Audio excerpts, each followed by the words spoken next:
ছাত্ৰ ছাত্ৰীসকল নমস্কাৰ। ইয়াৰ আগৰ ভিডিঅ'সমূহত মই গড়ৰ বেসিক যিখিনি কনসেপ্ট সেই কনসেপ্টৰ ভিডিঅ' এটা দিছো, যিসকলে চোৱা নাই এবাৰ চাই ল'বা। তো আজি আহিছো আমি যে গড় বেগ আমি কেনেকৈ উলিয়াম বা গড় ধুতি কেনেকৈ উলিয়াম। একে দূৰত্ব বেলেগ বেলেগ বেগত যেতিয়া যায় বা দ্ৰুতিত যায় তেতিয়া তাৰ ফৰ্মুলাটো কি হ'ব বা গড় বেগটো কি হ'ব। গড় বেগ বা গড় দ্ৰুতি, গড় বেগ কি হ'ব? গড় বেগ হ'ব এভাৰেজ স্পীড হ'ব 2 × x × y ডিভাইডেড বাই x প্লাছ y।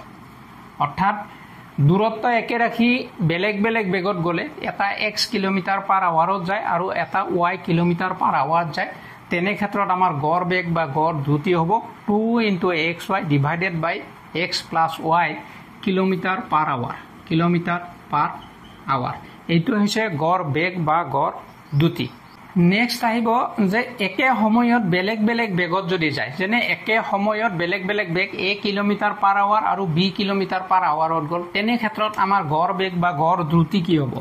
গড় বেগ বা গড় দ্ৰুতি হ'ব, গড় বেগ বা গড় দ্ৰুতি a প্লাছ b, এই দুটাক আমি প্লাছ কৰি 2ৰে হৰণ কৰিলে যিটো পাম, কিলোমিটাৰ/আৱাৰত আছে আমি কিলোমিটাৰ/আৱাৰ লিখিম, যি থাকে এককটো সেইটোৱে হ'ব একক আৰু এইটোৱে হ'ব আমাৰ গড় বেগ। তেনে ক্ষেত্ৰত সময় একে ৰাখি বেলেগ বেগত গ'লে দ্ৰুতিত গ'লে এইটো হ'ব আমাৰ গড় বেগৰ সূত্ৰ। দুটা গোট দিয়া আছে, দুটা গোটৰ প্ৰথমটোৰ গড় a, দ্বিতীয়টোৰ গড় b, আৰু প্ৰথমটো গোটত x সংখ্যক থাকে বুলি কৈছে আৰু দ্বিতীয়টো গোটত y সংখ্যক থাকে বুলি কৈছে। তেনে ক্ষেত্ৰত উভয় গোটৰ গড় ওলাব লাগে। কম্বাইন যিটো আমাৰ এভাৰেজ হ'ব গোট দুটাৰ এভাৰেজ, আমি এভাৰেজ ওলাব লাগে গোট দুটা, এভাৰেজটো উলিয়াব লাগে। এভাৰেজটো কেনেকৈ উলিয়াম? ax প্লাছ by পূৰণ কৰি লওঁ।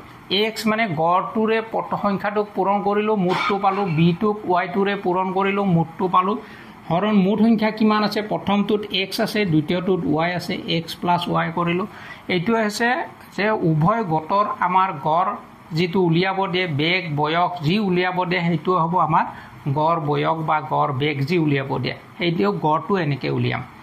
যেনে ধৰা প্ৰথম 5টা নম্বৰৰ গড় ক'লে, প্ৰথম 5টা নম্বৰৰ গড় 42 বুলি ক'লে আৰু দ্বিতীয় 8টা নম্বৰৰ গড় ক'লে 81।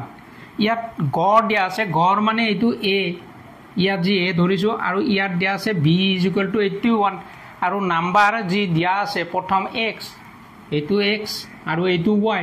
তেতিয়া আমি কি কৰিম? ax plus by divided by 5 plus 8 এইটোৰে আমি কৰিম।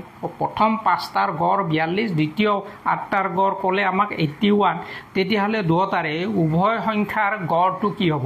উভয় সংখ্যাৰ গড়টো আমি পালোঁ, এইটোক এইটোৰে পূৰণ কৰিম, এইটোক এইটোৰে পূৰণ কৰিম, কৰি 5 আৰু 8টো তলত কি কৰিম? যোগ কৰি আমি হৰণ কৰি দিলে যিটো পাম সেইটো হ'ব আমাৰ গড়। তো ছাত্ৰ ছাত্ৰী বন্ধু বান্ধৱীসকল, আজিৰ এই ভিডিঅ'টো কেনে পালে? যদি ভাল লাগিছে এটা লাইক আৰু কমেণ্ট কৰি জনাই দিব, আৰু আগলৈ এনেধৰণৰ ভিডিঅ'সমূহ পাই থাকিবৰ বাবে চেনেলটো ছাবস্ক্ৰাইব কৰিবলৈ পাহৰি নাযাব।